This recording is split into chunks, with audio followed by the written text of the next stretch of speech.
정상입니다. 네. 대박이 없어가지고 좀 아쉬운데 근데 올해는 뭔가 좀 터질 것 같아. 알겠습니다. 예, 예. 자, 밀리터리 사이언스의 심연 만남 본게임 오늘도 본 내용으로 곧장 진격해보도록 하겠습니다. 안녕하세요. 저희는 본게임 2의 NS입니다. 오늘의 주제 영상을 통해서 먼저 확인하시죠. 이게 이제 뭔지 알겠습니다. 네. 이 도색 굉장히 친숙하죠. 예. 얘가 좋은 소식이 나면 이거 말 그대로 대박 아닙니까? 그렇죠. 위풍당당.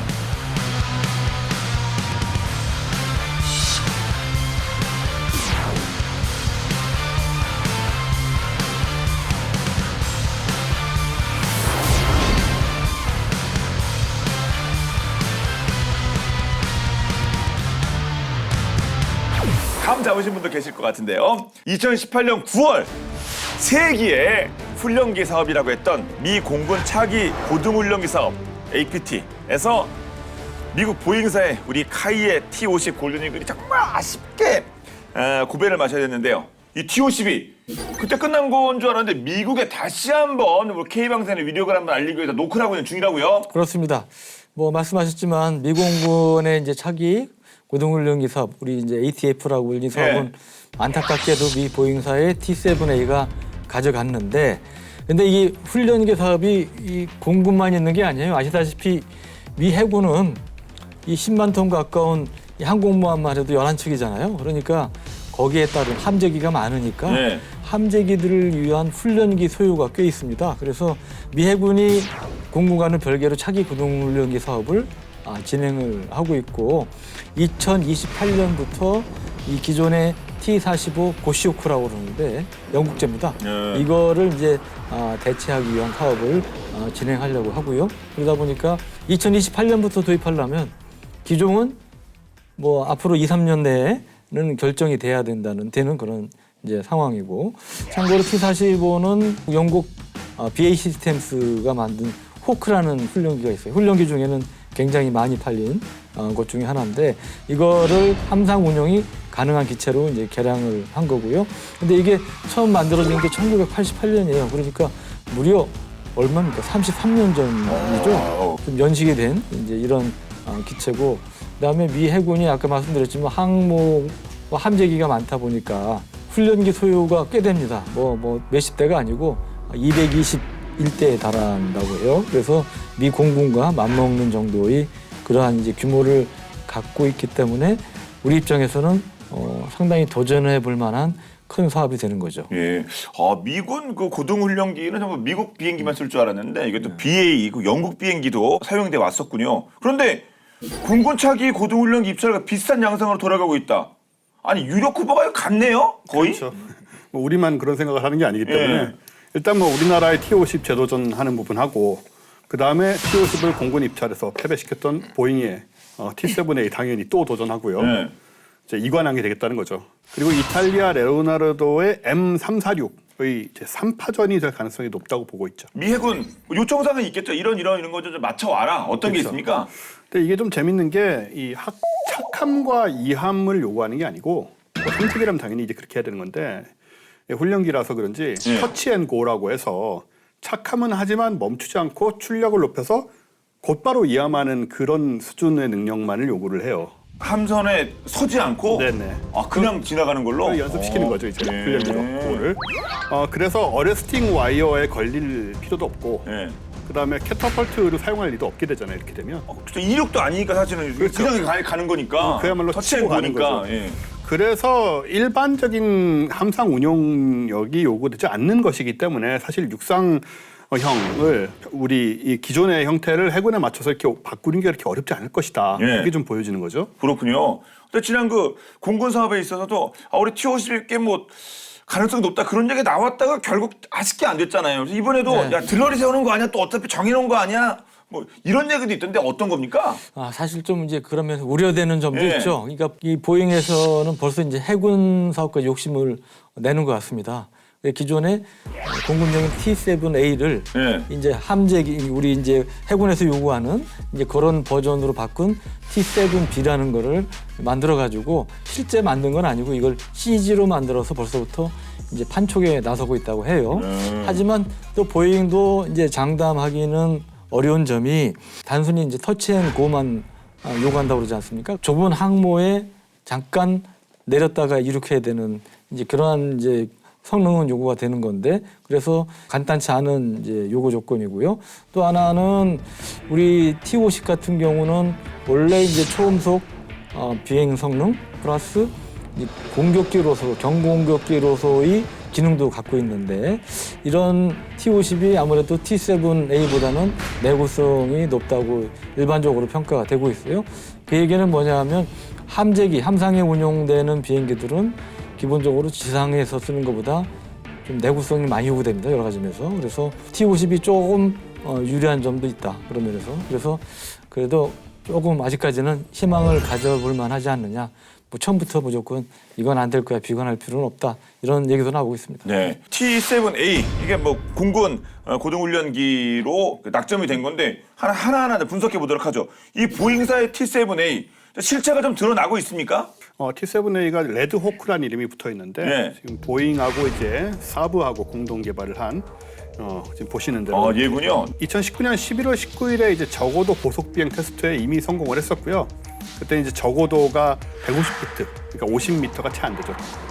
45.7m 높이에서 901km 시속, 그러니까 560마일이죠. 이런 고속 비행을 이제 달성을 했고, 그리고 2021년 올해 2월 24일에 첫 번째 양산기 조립이 시작이 됐대요. 그러니까 뭐 명확하게 지금 실체가 사실 공개가 된 상태나 다름이 없고요. 그리고 지난 7월에 이제 2단계 비행 시험을 했는데, 요거는 미국 미주리주의 세인트루이스 생산 시설에서 이제 2단계 비행 시험을 위해서 이 레드호크 훈련기가 그 3소티 비행을 한 건데, 요거는 소티란 거는 이제 항공기 한 대가 임무 수행을 위해서 출격하는 거를 말하는 거니까 이제 3번에 걸쳐서 이렇게 출격을 이제 테스트를 했다는 것이고, 요거를 과정을 다 마치게 되면 이제 첫 번째 T-7A 레드호크가 2023년에 미국 텍사스주 랜돌프 공군기지에 납품이 될 예정인데요. 보잉에 따르면 2024년에 최초 운영 능력, 그리고 2034년에는 완전 운용 능력을 달성할 것으로 예측을 하고 있고요. 그리고 351대가 예정돼 있는데 최대 475대까지 생산될 예정입니다. 네. 따지고 보면 이거 비행기 하나 만드는 게 전투기 뭐 훈련기라고 하더라도 시간이 꽤 걸리는 걸로 알고 있는데 이 정도면은 개발 생산 뭐 이런 것들이 빨리 진행되는 것이 아닙니까? T-7A? 그러니까 상당히 좀 이례적으로 빠른 네. 거죠. 보통 이제 전투기를 비롯한 항공기 개발은 짧게는 10년, 길게는 20년, 어떤 건 20년 이상 걸리는 경우도 있는데 T-50 같은 경우만 해도 미국 록히드 마틴의 기술 지원을 사실 상당히 받았음에도 한 10년 정도 걸렸다고요. 그래서 이 보잉은 이 T-7A를 굉장히 짧은 기간 내에 자기들이 성공했기 때문에 아까 원 선생님이 말씀하신 2023년 이 최초 납품 일정 이걸 지킬 수 있다 이렇게 이제 주장을 하고 있지만 역시 항상 있잖아요 졸속 속성으로 하다 보면 항상 문제가 생긴다. 네, 그런 지적들이 있어왔고 아니나 다를까 최근 지난 6월에 이제 사실 실제로 일부 문제가 발생을 이제 했다고 합니다. 그래서 이거에 따라서 프로그램이 뭐 1년에서 길게는 15개월가량 늦춰질 수 있다 이런 얘기까지 나오고 있고요. 또 기간이 길어지면 당연히 뭐가 오를까요? 비용이 오르겠죠. 네, 비싸지겠죠. 비용이 이제 상승될 그런 우려도 제기가 되고 있답니다. 네. 아니 어떤 결함이길래 뭐 최대 15개월 가량 밀릴 것 같다 이런 얘기 나오는 걸까요? 어떤 결함이에요? 꽤 좀 큰 결함인데요. 이 고받음각에서 실속이 좀 빨리 예상보다 접어들어서 실속은 그냥 이제 가라앉는 거 아닙니까? 거기 떨어지는 거잖아요. 양력을 잃고 그냥 떨어지는 거죠. 이렇게 윙락이라는 이 치명적인 문제가 발견이 됐는데, 이거는 이제 고받음각에서 이 진동에 의해서 항공기 구조 전체에 걸쳐서 떨림이 일어나는 현상이거든요. 이렇게 되면은 이제 그 비행도 비행이지만은 구조적인 결함이 발생하고 뭐 이런 문제들이 많이 생겨날 수 있기 때문에 이걸 해결하려면은 날개나 동체 형상을 아예 바꾸거나 아니면은 구조 강성을 높여야 되는 문제가 있습니다. 그러니까는 굉장히 좀 시간과 돈이 들 수밖에 없는 그런 문제가 지금 발견이 된 거죠. 자동차만 하더라도 떨림 생기면 이거 심각해지는 건데, 아니 미 공군이 보잉에서 그래 같이 일하자라고 한 게 저렴한 가격 뭐 그런 파격적인 조건 때문 아니었습니까? 예, 사실 이제 그때 발표된 다음에 그런 얘기가 파다했는데요. 예. 실제로 카이에서 그때 낸 입장 자료에 어떤 게 있냐면 보잉의 저가 입찰에 따른 현격한 가격 차이로 탈락하게 됐다. 사실 웬만해서 입장 자료 이런 표현은 잘 안 써요. 뭐 현격한 가격 차이. 도대체 얼마가 차이가 났길래 이런 표현을 썼나 모르는데 여러 가지 설들이 있었는데 보잉 사부가 제안한 가격이 이제 92억 달러였는데 원래 미공군 최초 제시한 거는 160억 달러였어요. 우리 돈은 한 17조 원 정도 했는데 그러니까 그보다 무려 68억 달러.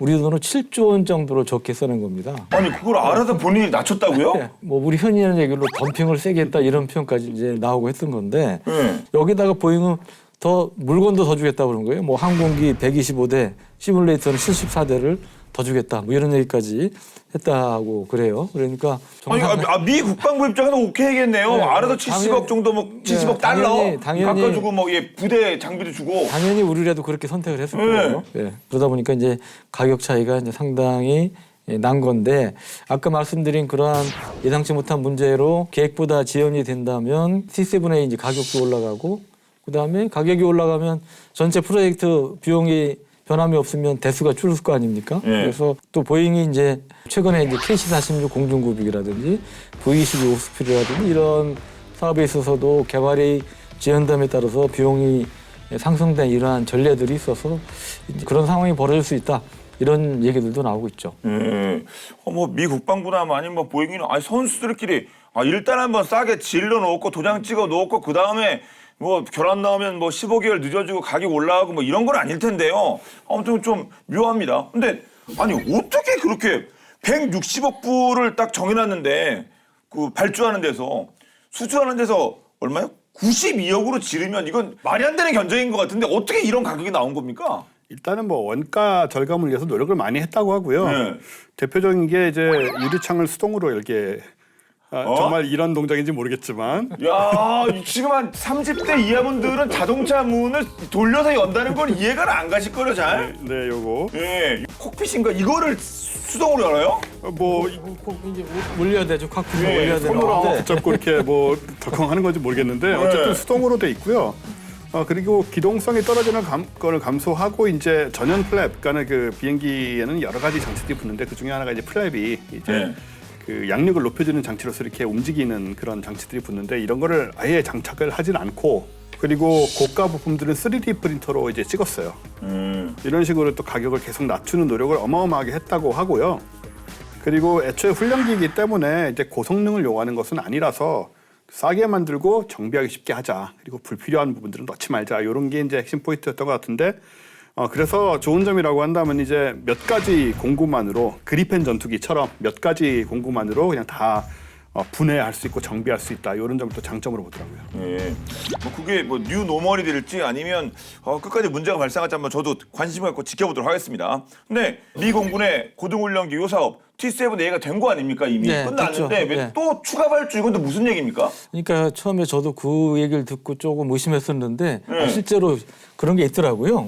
뭐냐면 미 공군이 이제 만성적인 조종사 부족, 훈련 부족을 타개하기 위해서 프로젝트 리포지 이제 줄여서 RFX라는 사업을 경쟁 입찰 방식으로 진행을 하는데 이게 아까 원쌤 말씀하셨지만 2024년부터야 납품이 되잖아요. 그것도 사업이 정상적으로 진행된다는 전제 조건 하에 그런 거죠. 근데 만약에 늦어지면 24년까지도 안 되는 거잖아요. 그러니까 그 사이 이제 공백이 생기는 거예요. 그리고 잘못하면 그 공백 기간이 24년이 돼도 공백이 있는 거고 24년 이후가 되면 공백 기간이 길어지는 거고 그러면 그때까지 뭐 우리 흔히 하는 표현으로 손가락 빨면서 기다릴 수만 없다 이거. 훈련기가 없으면 파일럿을 어떻게 양성을 그러니까 시켜요? 훈련을 시켜야 되니까요. 그래서 이미 이제 검증된 훈련기로 급하게 그 공백을 좀 메워야 되겠다. 그래서 이제 이 RFX 사업을 추진을 하는 건데, 근데 이제 검증된 훈련기를 필요로 하다 보니까 여기도 역시 우리 T-50 그다음에 레오나르도의 이제 M346이 다시 이제 유력한 후보 기종으로 얘기가 나오고 있는 겁니다. 추가 발주 이거 물량이 좀 궁금해지는데 몇 대나 된답니까? 물량이 뭐 이렇게 많지는 않아요, 아직까지. 네. 8대. 네. 8대. 네, 근데 사실은 이게 이제 초기 단계고 아까 말씀드렸다시피 더 지연이 되고 그러면 공백이 길어지면 당연히 대수도 더 늘어날 수 있지 않을까 그렇게 예상들을 하고 있습니다. 일단은 잡긴 잡아야 될 것 같은데 내 보니까 보잉이 알아서 잘 하겠지만 또 네. 살다 보면 또 무슨 또 결함이라든가 뭐 또 네. 딜레이가 되는 사건이 발생할지도 모르니까 네. 그러네요. 예. 근데 계속 언급이 됐지만 여러 번 싸웠다면서 이탈리아 레오나르도사의 M346 요건 또 어떤 비행기입니까? T50하고 계속 경쟁을 해오고 있는데 이탈리아의 항공기 제작사인 그 알레니아 아에로마키가 이제 러시아의 야크 130 고등훈련기를 기반으로 만든 항공기예요. 비행 성능이나 무장 중량 같은 거는 이제 T50보다는 좀 한 체급 떨어집니다. 천음속기고 그래서 이제 획득가나 유지 비용이 저렴한데 그럼에도 불구하고 장점이라면은 고등훈련기의 최신 트렌드를 거의 대부분 반영을 해놨다는 거. 그래서 이제 한마디로 가성비가 좋은 거죠. 네. 그래서 이제 T50 수출에 사실 계속 재를 뿌려온 회방꾼이라고 할 수 있고 싱가포르, 이스라엘, 폴란드 고등훈련기 시장에서 T50을 매번 이긴 그런 기종이라 우리 입장에서는 약간 눈엣가시라고도 할 수 있는데 만만치 않은 상대군요. 네. 그리고 이게 가격이 저렴하다고 하지만 그 유로파이터 같은 신형 전투기 조종사의 훈련을 위한 최신 사양을 다 갖추고 있어서 또 캐나다의 CAE사에서 개발한 내장 전술 시뮬레이터 이게 또 굉장히 장점이고요. 레이더나 미사일 같은 실제 장착하지 않은 장비나 무기 훈련을 이제 이걸로 할 수가 있는 거죠.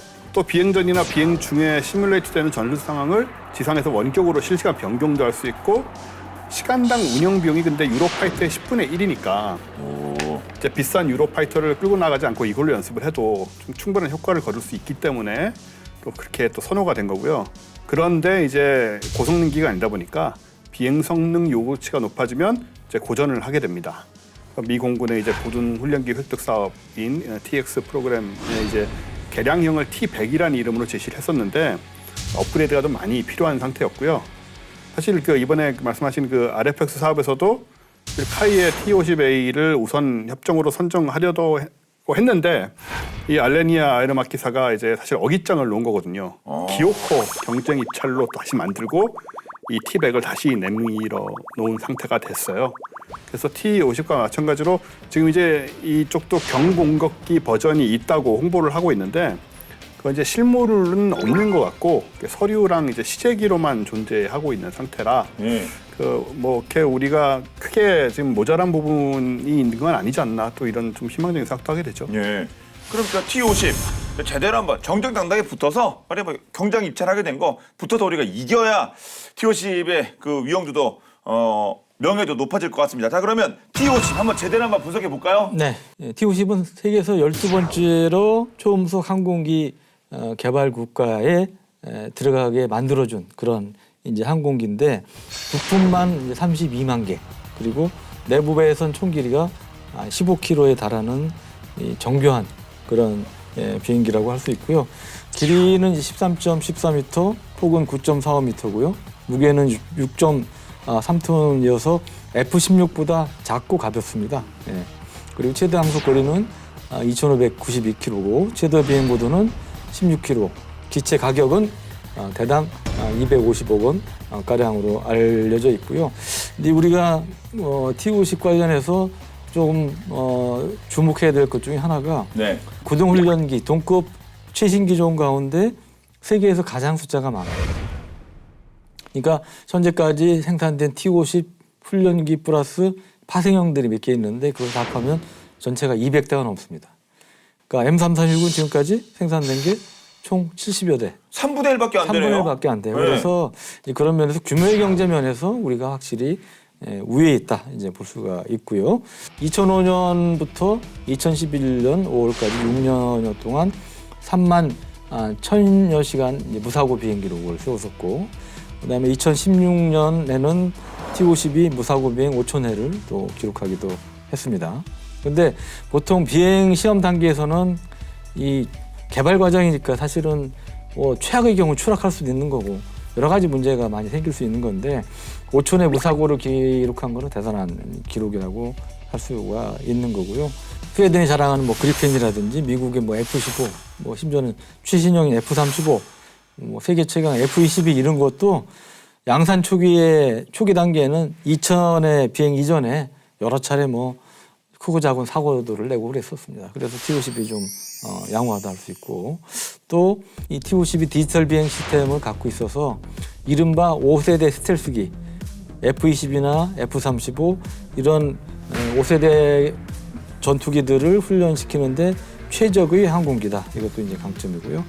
그 중에 하나가 이제 특징 중에 하나가 또 조종 계통이 이제 플라이 바이 와이어를 쓰는 건데 이게 그 훈련기로는 T-52 이제 처음이었고 그리고 이 플라이 바이 와이어를 발전시킨 게 이제 파워 바이 와이어라는 건데 파워 바이 와이어를 쓰는 게 사실은 5세대 전투기인 F-35랑 그래서 F-35를 조종사들을 훈련시키는 데 있어서도 이 T-52에 굉장히 적합한 이러한 이제 항공기라는 평가를 이제 받았다는 거죠. 그래서 더구나 이제 또 재밌는 게 F-35를 만들고 있는 게 지금 록히드 마틴 아닙니까? 예. F-22도 그렇고.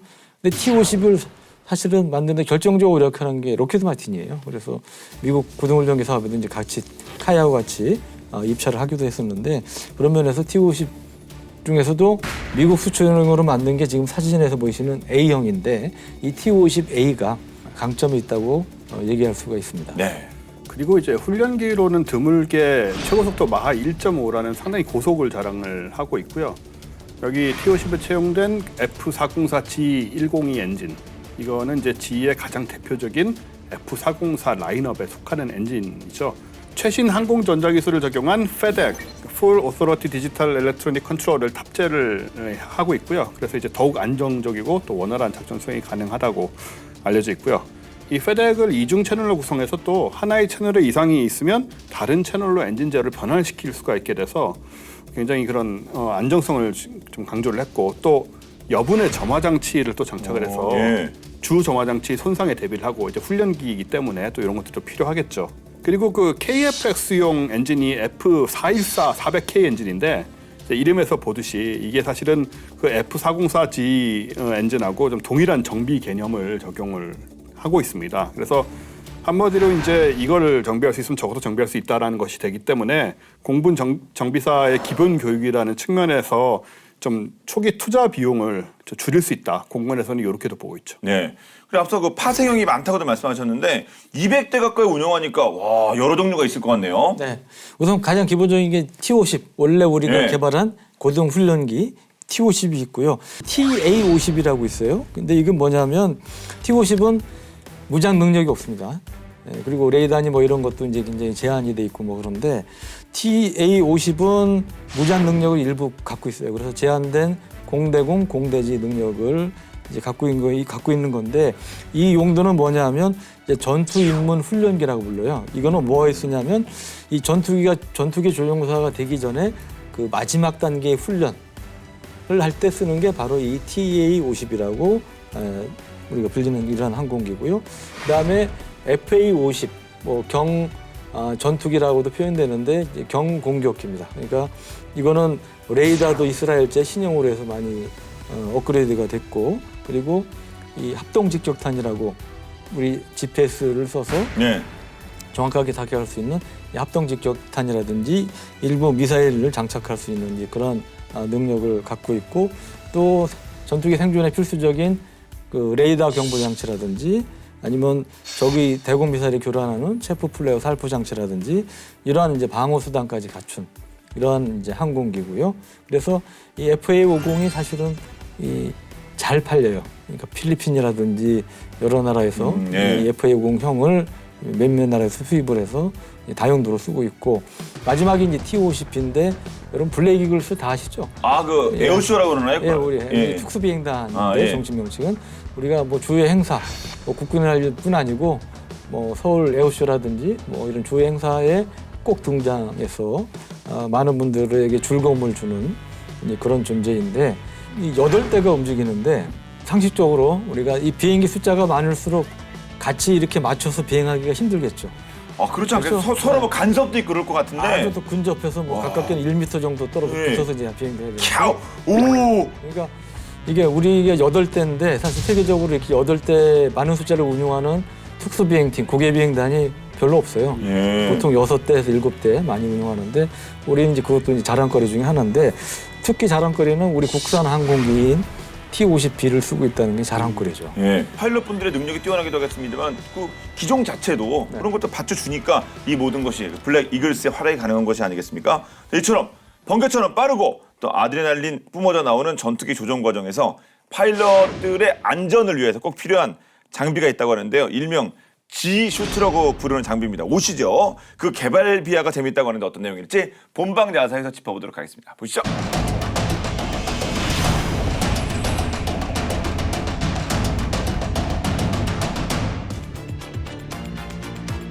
마치 한 마리의 새처럼 창공을 가로지르는 사람들이 있습니다.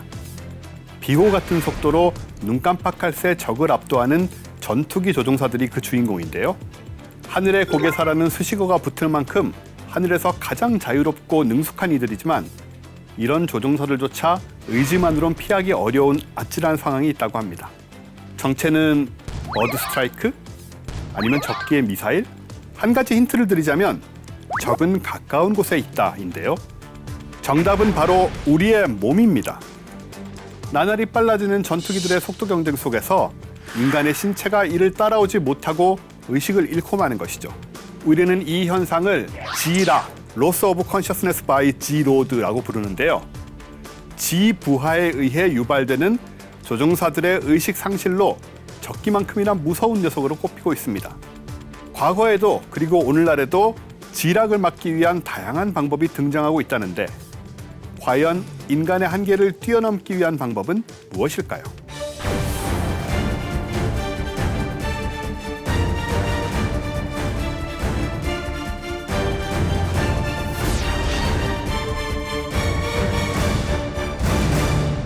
과거 제공권 장악이 전술의 핵심이 되면서 공격기들은 너나 할 것 없이 급속도로 스피드를 높이기 시작했습니다.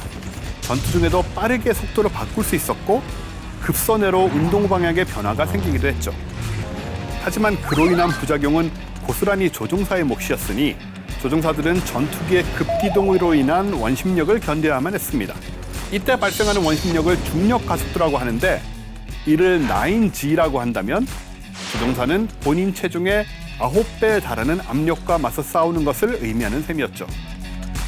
높은 중력 가속도는 조종사들을 혼절시키는 G락으로 이어졌고 의식 상실로 인한 조종사들의 사망 사고는 제1차 세계대전부터 보고되기 시작했습니다. 이때만 하더라도 중력에 의한 블랙아웃 현상, 즉 fainting in the air로 몇 차례 이야기가 나오는 정도였어요. 그러나 제2차 세계대전이 발발하자 상황은 달라졌습니다. 기술의 발달과 전쟁의 심화로 전투기들이 더욱더 빨리, 더욱더 거칠게 움직이게 된 것이죠. 덩달아 조종사들의 G락 현상도 빈번해졌죠. 어느새 이는 무시할 수 없는 수준으로까지 확대되고 말았습니다. 결국 조종력을 상실한 전투기들은 지명과 충돌했고 수많은 조종사들의 목숨을 앗아갔죠. 실제 1940년 런던 항공전에서 파일럿들의 사망 원인 중 자그마치 30%가 블랙아웃으로 인한 조종 능력 상실이었다고 하니 위협적일만 하죠. 이 상황을 지켜보던 토론토 대학의 교수 프랭크는 G락이 발생하는 원리에 대해 곰곰이 생각했습니다. 중력 가속도 때문에 조종사의 뇌 속 혈액이 다리로 쏠려 의식을 잃는 거라면 아래의 몸을 가득 짜내서 억지로 피를 다시 올려주면 되지 않나라는 나름 엉뚱한 생각을 하게 된 건데요. 그렇게 전투기 조종사들을 위한 프랭크 교수의 G-슈트 개발이 시작됐습니다. 호기롭게 도전은 했으나 완성까지의 길은 녹록치 않았으니 프랭크 교수가 원하는 수트를 만들기 위해선 각 신체 부위마다 딱 필요한 정도의 압력만을 주어야 했는데요. 수차례의 시도 끝에 마침내 프랭크는 1941년 2월 G-슈트의 시제품을 완성했고 세간의 주목을 받게 되었습니다. 그의 이름을 따 프랭크 플라잉 슈트라는 명칭을 얻게 된 이 G-슈트는 높은 중력이 가해지면 수트 내부의 물이 하체로 내려가 몸을 옥죄고 이를 통해 혈액을 다시 상체로 보내는 원리로 작동됐는데요. 당시 파일럿 손실을 막기 위해 혈안이 되어 있던 영국은 아이디어 제품인 수트 개발 소식에 곧바로 생산에 들어갔습니다. 그리고는 허리케인과 스핏파이어 전투기 조종사들에게 수트를 보급했고 전투기 조종사들은 비로소 중력의 위협에서 해방될 수 있었죠. 하지만 완벽할 줄 알았던 프랭크 플랑슈트의 결정적 단점은 북아프리카 침공 작전인 토치 작전에서 드러나는데요. 비교적 선선한 날씨의 영국과 달리 북아프리카는 한낮 40도에서 50도를 웃돌고 있었습니다. 안 그래도 찜통 더위인데 전면 수트를 입은 데다 조종사들의 혈류 이동을 위해 넣어놓은 엄청난 양의 물이 조종사들의 몸을 무겁게 했던 것, 조종사들의 움직임이 둔탁해지는 것은 당연지사. 그렇게 지수트는 조종사들의 조력자에서 무용지물로 전락하고 말았습니다. 결국 프랭크 교수는 다시 연구에 돌입했고 기존의 거추장스러운 물 대신 공기를 사용했으며 수트에서 불필요한 부분들을 제거하기 시작했죠. 중력이라는 물리적 힘 제어에 집중한 프랭크 교수의 수트를 참고해 미국은 대퇴골, 허벅지 등의 튜브로 신체 혈류를 돕는 신형 G수트를 개발했습니다.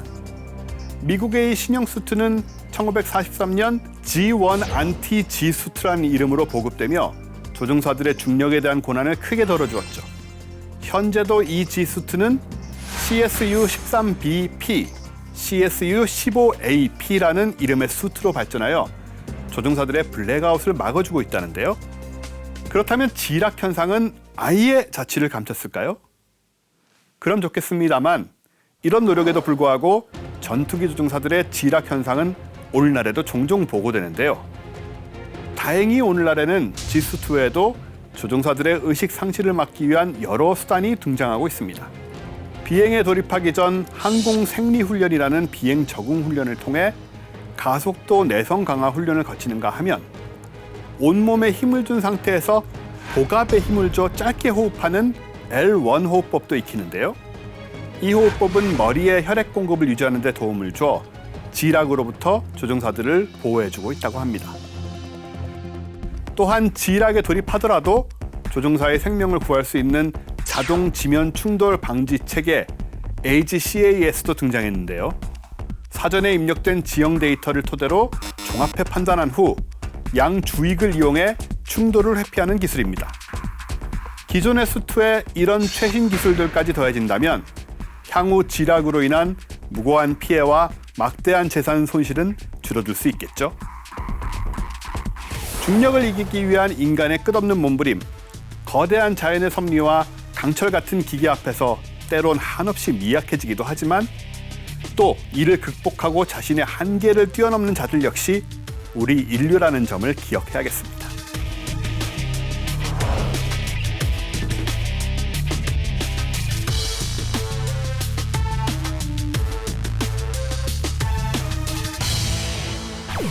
그야말로 인간의 한계를 뛰어넘습니다. 뭐 좀 아이언맨 슈트 같기도 하고 뭐. 네. 네. 뭐 이것저것 많이 하셨으니까 혹시 이것도 한번 착용해 보셨나요? G슈트? G슈트. 네. 전투기 제가 너댓 번 실제 타봤는데 네. 탈 때마다 이 G슈트 입고 했죠. 네. 근데 이 G슈트를 입으면 비행기 타기 전에 이제 항공 생리 훈련이라고 사전 적응 훈련을 합니다. 네. 그때 이제 360도 회전하는 게 있어요. 아, 그렇죠. 그 네. 원심분리 같은 네, 거. 원심분리 타죠. 같은 거. 예. 그래서 거기에 이제 보통 일반인들은 6지 정도, 중력의 6배 정도까지 하고 전투기 조종사들은 9지까지 하고 그러는데 6지까지 견디면 잘 견뎠다고 그래요. 네. 저도 이제 일부는 6지까지 견디고 일부는 고전에 이렇게 됐는데 아, 그럼 잠깐 이렇게 정신을 놓는 겁니까? 본인은 의식을 못 해요. 아. 이제 정신을 잃는 거죠. 예. 잃는 건데 이 G슈트를 입으면 지상에서 그 테스트할 때에 비해서 훨씬 그 부담이 적어요. 이 중력 가속도 G 부담이 줄어들더라고요. 그러니까 피가 이 아래로 쏠리는 걸 막아주는 그 역할을 하잖아요. 아까도 본방에서 나왔지만 네. 실제로 제가 전투기 타고 6지 기동도 해봤는데 느낌상은 뭐 3지, 4지 뭐 그런 느낌이었어요. 그래서 좀 견딜 수 있게끔 해주는 그런 역할이십니다. 중력 가속도 이게 뭐 사실은 제가 뭐 스카이다이빙 하는 것도 아니고 느낄 일이 없긴 해요. 좀 무섭긴 합니다. 솔직히 어느 정도일지. 놀이공원 가시면 대부분 이제 중력 가속도로 인해서 즐기게 돼 있으니까. 아, 옛날식으로 청룡열차 이런 거 타면 그런 거 맞죠? 요즘 뭐라고 사람 그러죠? 말 그건 정말 옛날 그 창경원 시절 얘기 아닙니까? 옛날에 88 열차라고 했잖아요. 또. 아, 그 88열차. 롤러코스터라고 하시죠. 아, 롤러코스터. 예, 롤러코스터. 롤러코스터 같은 경우에 뭐 떨어지는 거 말할 것도 없고 회전할 때도 다 이제 가속도가 붙는 거니까요, 사실은. 네. 그리고 뭐 자이로 드롭 이런 거 아주 대표적으로 떨어뜨리면서 가속도 확 느끼게 만들고 아, 예. 이런 데서 많이 느끼실 수가 있는데 우리나라 대표 롤러코스터의 이 지포스 중력 가속도가 한 4.5G쯤 나온대요. 그러니까 꽤 센 건데 아까 말씀하신 대로 이제 조종사들이 정신을 잃는 수준은 이제 9지, 10지 되니까 4.5지 정도에서는 우리가 그냥 뭐 잠깐 고통은 있지만 재미있게 좀 스릴을 느끼는 정도 되는 거죠. 예, 맛배기 약간. 예.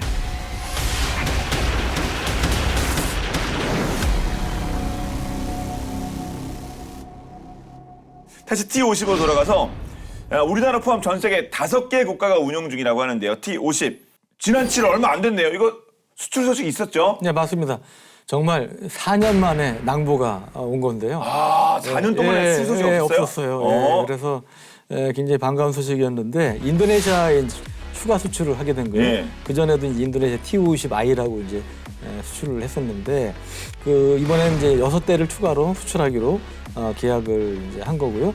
T-50I는 T-50을 기반으로 해서 인도네시아 이제 요구 조건에 맞춘 건데 아까 FA-50 말씀드렸죠. 이게 경공격기 기능을 갖고 있다고 그 비슷한 기능을 갖고 있는 걸로 보시면 네. 되겠습니다. 계약 규모는 2,744억 원 이상으로 이제 알려져 있고 인도네시아는 이제 이미 2011년에 총 16대를 구매를 했어요. 그래서 이번에 6대를 추가하면 총 22대의 T-50I를 이제 부여하게 되는 것이고 이 22대는 작은 규모가 아니죠. 우리 공군 그다음에 이라크가 24대를 도입을 했는데 거기에 의해서 이제 세 번째 보유국이 되는 셈이고요. 그다음에 그로부터 한 달 뒤인 8월 초에 또 이제 좋은 소식이 있었는데 태국하고 또 T-50 추가 수출하는 걸로 네. 계약을 한 겁니다. 태국에 수출한 거는 이제 T-50TH라고 이제 불리는 기종인데 전술 임무 훈련기 T-50TH 2대하고 항공기 운영을 위한 후속 지원 패키지가 포함된 그런 이제 추가 사업이 되겠고요. 계약 금액은 896억 4천만 원 수준이라고 합니다.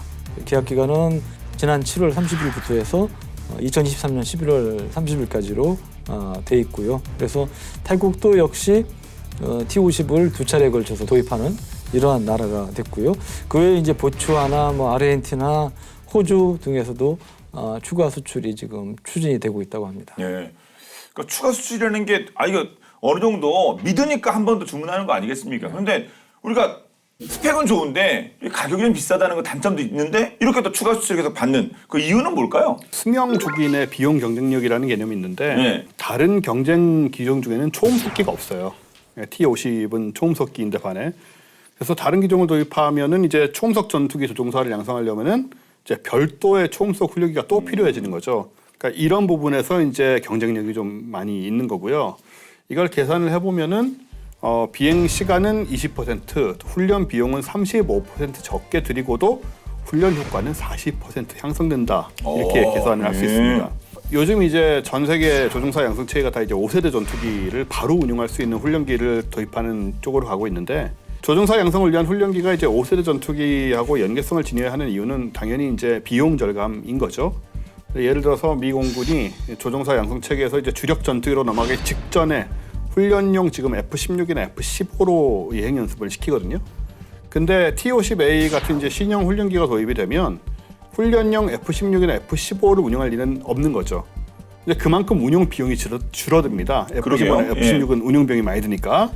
그래서 요거를 다 계산을 하면 미 공군이 이제 비용을 뽑아봤더니 연간 1억 6천에서 2억 8천만 달러가 줄어든대요. 그러니까 어마어마한 비용을 줄일 수 있기 때문에 각국이 조종사를 키울 때 훈련기에서 주력기로 넘어가는 갭을 줄이기 위해서 노력을 지속하는 추세고 우리 T-50이 거기에 잘 맞는 기종인 거죠. 네. 동남아에서 또 추가 수주가 되는 이유 중에 하나는 소위 AS, 애프터 서비스입니다. 우리 매사 AS가 중요하잖아요. 한국만큼 AS가 좋은 나라도 없죠. 우리 전자제품도 마찬가지 아닙니까? 그러니까 아니, K방산도 역시. 무기도 마찬가지. 예. 아니 비싸게 사놨는데 그 뭐 부품도 제대로 조달이 안 되고 그래서 가동 안 돼 봐요. 그거 어떡할 겁니까? 그래서 이게 AS 중요한데 굉장히 만족해한다는 거예요. 다른 나라 같은 경우는 전투기 팔고 나면 뭐 나몰라라는 아니지만 상대적 관심 안 갖는데 들어갈 때 다르고 나올 때 다르고 그러면 안 되죠. 우리는 이제 그런 면에서 뭐 카이라든지 뭐 다른 기관에서도 신경을 써서 이제 좋은 반응을 얻었다는 거고요. 또 하나 이게 T-50 같은 경우 이게 이제 기본적으로 훈련기 아닙니까? 예. 근데 우리가 운전 연습할 때 처음에 뭐 차종을 제가 적시해서 좀 그렇습니다만 운전 연습은 약간 중고 소나타로 해도 되는 거잖아요. 예. 근데 그거를 아주 비싼 풀옵션 그랜저로 운전 연습을 할 필요 있냐. 이런 얘기가 있는 거죠. 예. 그러니까 쉽게 얘기하면 T50이 약간 풀옵션 새로운 그랜저에 가까운 그런 아주 고급 사양이어가지고 네. 사실은 뭐 선진국이야 뭐 별 관계 없겠지만 특히 동남아라든지 이렇게 돈이 많지 않은 나라들 입장에서는 좀 부담스러운 게 있는 거고 그러니까 이거를 단순히 훈련 전용으로만 쓰기에는 너무 아까운 거예요.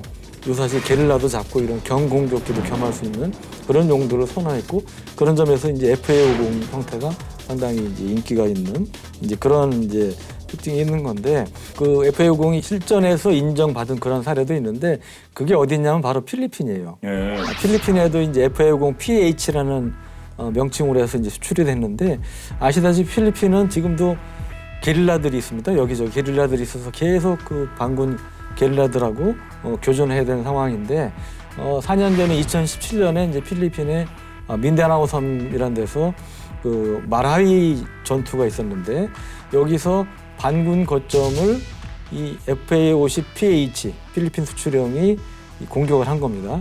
근데 공격할 때 뭘 썼냐? 재래식 멍텅구리 폭탄만 쓴 게 아니고 그 GPS로 유도되는 제이담이라든지 아니면 그 말벼렉이라는 공대지 미사일 뭐 이런 것들을 이제 운용을 할 수가 있어서 필리핀 군이 갖고 있는 소위 전투기 공격기 중에 가장 정확하게 위력적인 폭격을 한 거예요. 그래서 필리핀 군이 FA-50 최고다 이런 평가를 이제 했던 거고 그런 점에서 이 국제적으로도 어느 정도 이제 실전 능력을 사실은 처음으로 인정받은 이제 그러한 이제 사례가 된 거죠. 또 하나가 이제 요즘 이제 중요한 게 또 소프트 파워지 않습니까? 이 문화적인. 예. 근데 우리가 요즘 또 K-팝 이게 또 아주 대세니까. 한류가 뭐 엄청나죠. 예. 그러니까 이런 이제 K-팝 등 이 한류가 동남아에서 워낙 인기가 있어서 이 동남아의 예를 들어 뭐 대통령, 국방장관 이런 사람 만날 때 K-팝 무슨 CD든 뭐든 DVD든 뭐 갖고 가고 그러면 굉장히 좋아한다는 거예요. 그리고 특히 BTS 같은 경우 뭐 BTS 관련된 뭐 갖고 가면 그냥 좀 과장해서 얘기하면 거의 무조건 오케이 뭐 이런 식의 분위기가 되다 보니까 상당히 또 그런 면에서 우리 수출 방산 수출에도 도움이 되고 또 중요한 게 그런 선물을 할 때 현지어가 보이면 안 된다는 겁니다. 현지어가 보이면 이게 한국에서 가져간 오리지널이다. 그러니까 오로지 한글만 적혀 있는 그런 물건. 한국에서 직접 원. 그렇죠. 네, 네. 그게 의미가 있겠죠. 네, 이게 네. 원판이다. 그러니까. K-팝부터 시작해서 뭐 K 방산까지 진짜 종횡무진 한류 스타분들 자랑스럽습니다. 근데 우리나라가 사천에서 만들 거 아닙니까? 사천에서 만들어서 필리핀까지 태국까지 이거 어떻게 가요? 어떻게 갑니까? 이거 뭐 배에 실습니까? 아니면 어떻게 가요? 우리 자동차는 이제 탁송이라고 해서 뭐 몰고 오시고 그러잖아요. 그렇죠. 가만히 있으면 운전해서 갖고 오신 게 그렇죠. 탁송이죠. 예. 그렇게 합니다. 우리 조종사분들이 네, 그 조종사분. 비행으로 가나요? 카이 조종사분들이 이걸 몰고 가시는데 왜냐하면은 이제 뭐 어디 싣고 가다가는 이게 문제가 생겼을 때 책임 소재가 복잡해지잖아요. 네. 그래서 그냥 아예 단순하게 이걸 직접 몰고 가는데 이걸 이제 페리비행 납품이라고 얘기를 하고요. 이런 페리비행은 이제 예상치 못한 이제 기후 변화에 직면하는 상황이라든가 또 군용기가 다른 나라의 영공을 통과해야 하는 그런 문제가 좀 있긴 한데 뭐 이건 풀어내면 되는 거고 일단 풀어내면은 사실은 시간과 비용을 많이 절감할 수가 있고요. 또 항공기의 안전성을 이제 고객에게 담보해 줄 수 있다. 이거 여기까지 몰고 왔는데 충분히 잘 동작하는 것이 아니냐 증명을 한 거니까 그런 점도 있는 거죠. 그렇죠. 보통 뭐 사전 검수해가지고 이런 게 있지 않습니까? 그렇죠. 그래서 뭐 처음 뜯었는데 거기 물이 들어가 있거든 뭐 그런 거 있는데 실제로 품질 검증이 끝난 거네. 거기까지 갔으면. 그렇다고 할 수 있죠. 페리 비행이라고 직접 우리 카이 조종사분들이 싣고 가신다. 비행해서 가신다. 대단합니다. 참고로 우리가 이제 F-15K가 미국 보잉사까지니까 그리고 F-35는 미 로키드 마틴인데 수입했거나 하고 있잖아요. 근데 마찬가지 미 본토에서 미국 조종사가 직접 몰고 왔어요. 우리나라까지. 이게 동남아에도 좀 가까운데 미 본토에서 올라면 얼마나 멀겠어요. 태평양을 건너서 온 건데 중간에 하와이, 괌 뭐 이런 데 기착해가지고 먼 길을 정말 달려서 F-35는 지금도 오고 있죠. 올해 연말까지 40대가 들어오니까. 아, 지금도 오늘 어디를 지나고 있을 수 있겠군요. 예. 배송비는 포함입니까? 트럭대가. 당근이 계시. 아, 네. 아, 로키드 마틴, 보잉 등 해외 방산 업체가 주름 잡고 있는 전투기 시장에서 T-50의 활약 기대해 보도록 하겠습니다. 도장 찍었다는 소식 전해드리고 싶네요. 자, 원쌤 오늘 어떠셨습니까? 가끔 얘기했지만 우리 옛날에 저 중학교 때 이럴 때 그 제공호, 예, F5, 예, 저 갑자기 뭐 이겨라 승리호가 생각났었는데 제공호가 있었죠 우리가. 예, 제공호 그때 조립해가지고 그 F5 그대로 만들어가지고 네. 그때 뭐 프라모델도 나오고 그때 어린 마음에 이제 우리나라가 이제 전투기를 만드는구나 독자 기술로 뭐 이런 식으로 착각을 할 수가 있잖아요. 저는 좀 아니까 그렇지 않았지만 그래도 네. 아직도 기억에 선한데 이제는 이제 우리가 이런 걸 만들어서 미국에 팔려고 한다. 이런 상황이니까 좀 진짜 격세지감이 느껴지는 거고요. 뭐 좀 대단하다. 이럴 때 이제 우리 국뽕이 한 번씩 네. 올라오는 것 같고. 네. 아니 본 게임이 좋은 게 국뽕 만들어도 돼요 진짜. 예, 다른 데도 좀 조심해야 되거든요. 그러니까 상대편도 좀 고려해야 되고 그러는 건데 우리 군 우리 그 국방 기술 얘기할 때는 원 없이 얘기하는 거 아니겠습니까? 그걸 믿고 저도 용기를 내서 우리가 이제 그런 거죠. 근데 보면 이제 그러면서 원쌤 말에 이제 저도 그 공감하면서 이런 부분에 충분히 우리가 자긍심을 가져도 되는데 다만 우리가 이제 과거 고등훈련기 사업에서 좀 아픈 상처가 있잖아요. 네. 그래서 이 해군 훈련기 사업에서 일단 하여튼 좀 잘 되기를 바라고요, 당연히. 그럼에도 불구하고 하여튼 그런 교훈이 있기 때문에 우리가 좀 쿨하게 미국 해군 고등훈련기 사업은 최선을 다하되 쿨하게 좀 접근하면 좋지 않을까 생각이 됩니다. 네, 앞으로도 뭐 더 많은 기회들이 있을 테니까요. 네. 자, 오늘 본 게임은 여기까지입니다. 저희 본 게임 국방TV 앱을 통해서 언제든지 즐기실 수가 있으니까 많은 활용 부탁드리겠습니다. 저희는 다음에 더욱더 화끈한 내용으로 돌아오도록 하겠습니다. 지금까지 저희는 본 게임 2의 지였습니다. 고맙습니다. 네, 감사합니다. 일단 공군 그 추가 발주 그거부터 좀 땄으면 좋겠네요.